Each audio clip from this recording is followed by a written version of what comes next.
Olá, meu querido amigo. Nesse momento iremos iniciar mais um estudo da lição da Escola Sabatina, que vem com o título Controlar o Estresse. O texto base para a nossa meditação é o Evangelho de Mateus, capítulo 11, versículo 25 a 30. Abra comigo, por favor, a Bíblia. Evangelho de Mateus, capítulo 11, versículo 25 ao 30. Diz o seguinte: Naquela ocasião, Jesus disse: Eu te louvo, Pai, Senhor do céu e da terra, porque escondeste estas coisas dos sábios e cultos e as revelastes aos simples. Sim, Pai, pois assim foi do teu agrado. Todas as coisas me foram entregues por meu Pai. Ninguém conhece o Filho a não ser o Pai, e ninguém conhece o Pai a não ser o Filho, e aqueles a quem o Filho quiser revelar. Venham a mim todos os que estão cansados e sobrecarregados, e eu darei descanso a vocês. Tomem sobre vocês o meu jugo e aprendam de mim, porque sou manso e humilde de coração, e vocês encontrarão descanso para a alma, pois o meu jugo é suave e o meu fardo é leve. É interessante que a lição ela abre mostrando na tirinha um desenho, só que ele está todo rabiscado. Podemos entender que vivemos em um mundo totalmente conturbado, onde não há uma organização, não há uma padronização, mas está tudo fora do controle humano.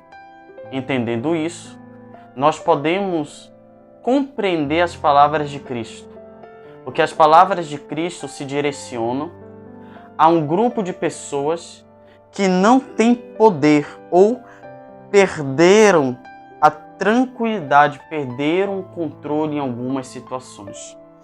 E Cristo nos dá a paz em meio à guerra e tranquilidade em meio ao caos.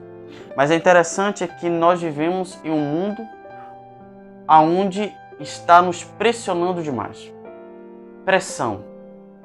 É interessante que a lição diz que o mundo atualmente é um lugar bastante estressante. E qual é a causa para o mundo ser tão estressante? É porque vivemos em um mundo recheado de mídia, mensagens, alertas, excesso de informação, excesso de trabalho, e tudo isso tem causado alguns sintomas.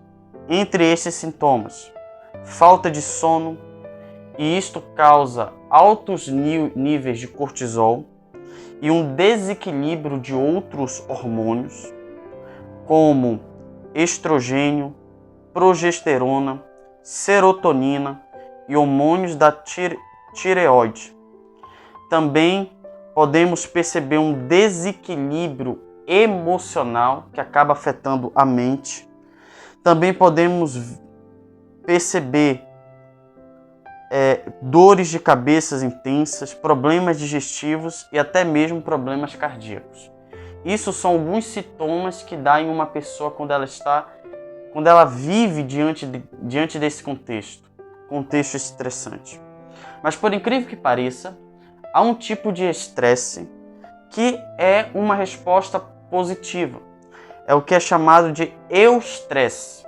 O que é o eustresse? São estressores positivos, podem ser liberados em momentos como parto, mudanças de um novo emprego ou escola.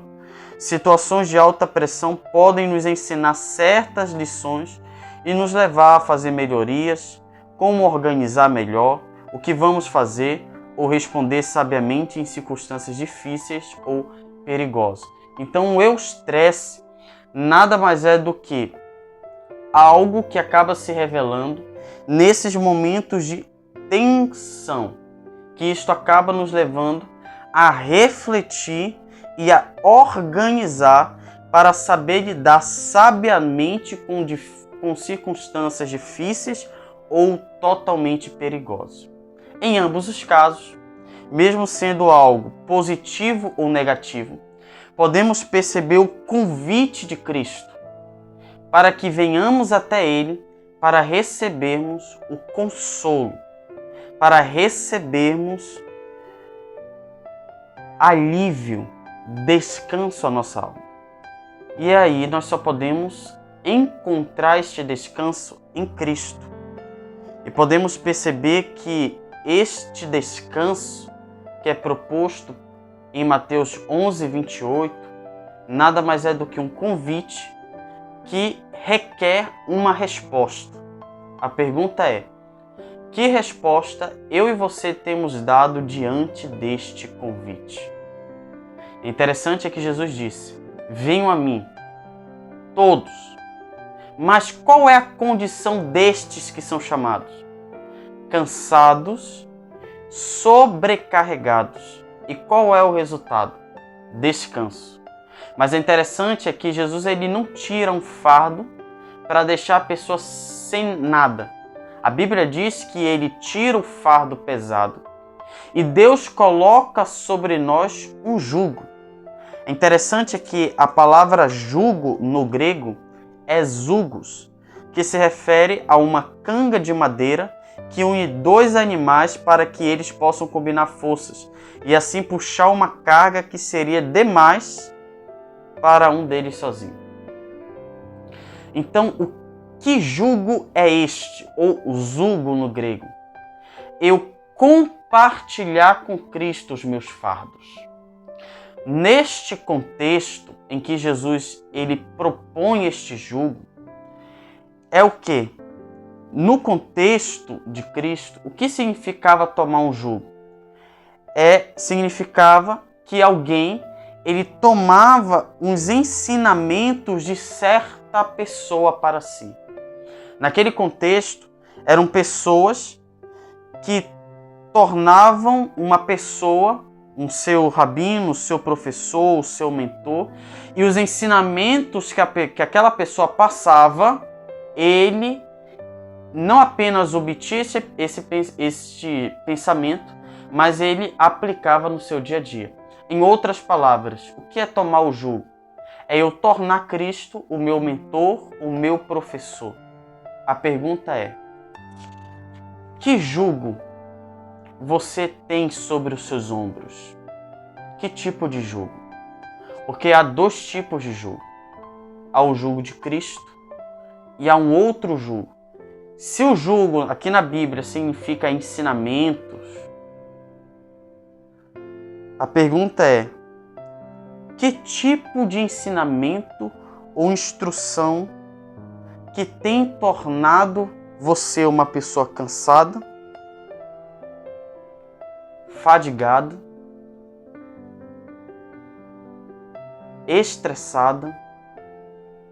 Que tipo de ensinamento? Ideológico, filosófico ou teológico? Jesus disse: eu tirarei o jugo de vocês e porei sobre vós o meu jugo. E aprendam de mim, que sou manso e humilde de coração. É interessante que Matthew Henry, ele tem um comentário muito interessante. Ele vai dizer: você está debaixo de um jugo que o deixa cansado. Jogue fora esse jugo e experimente o meu jugo, ou seja, o jugo de Cristo, que o deixará leve. Por que os ensinamentos de Cristo nos tornam leves? Porque os ensinamentos de Jesus nos dão vida e vida eterna. Enquanto esses pensamentos, esses ensinamentos ideológicos, filosóficos e teológicos, muitas vezes, que são humanos, não podem nos fornecer a vida eterna. Somente os ensinamentos de Jesus. Agora, quais são os passos práticos? Quais são os passos que eu e você precisamos tomar para ter este descanso oferecido por Cristo? Primeiro, a lição diz que nós precisamos orar e meditar na palavra de Deus, pois isto melhora o nosso foco em nossa capacidade de planejar bem. Entra o papel de orar, meditar, principalmente na palavra de Deus e em assuntos que vão edificar a nossa alma. Segundo, aprenda a passar tempo em silêncio com o Senhor. Muitas vezes vemos em um mundo totalmente rodeado de pessoas. Muitas vezes são aquelas pessoas que gostamos de ficar no meio da galera, no meio dos amigos. Isso é importante? É. Mas tenha momentos a sós. Porque uma pessoa que se isola um pouco, ela consegue meditar, principalmente no seu dia, quem ela é, e ela passa a se conhecer.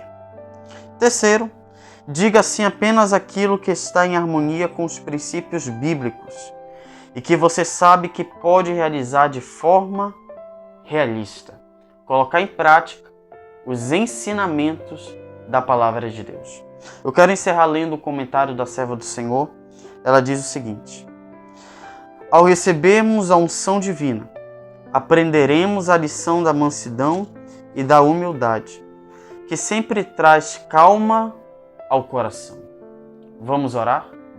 Senhor meu Deus e Pai, que possamos, Senhor, tirar este fardo que está sobre nós, este jugo que o mundo tem colocado sobre nós, e que possamos, Senhor Deus, tomar os Teus ensinamentos, o Teu jugo, que possamos colocar em nossos ombros, porque só o Teu fardo é leve, e é no Teu fardo, é nos Teus ensinamentos que nós podemos encontrar vida e vida em abundância.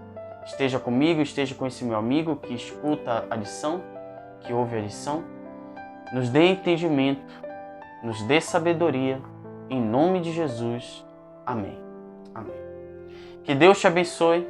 Eu te espero no próximo estudo da lição da Escola Sabatina, que vem com o tema geral, Metanoia. Bem-vindo à renovação da sua mente.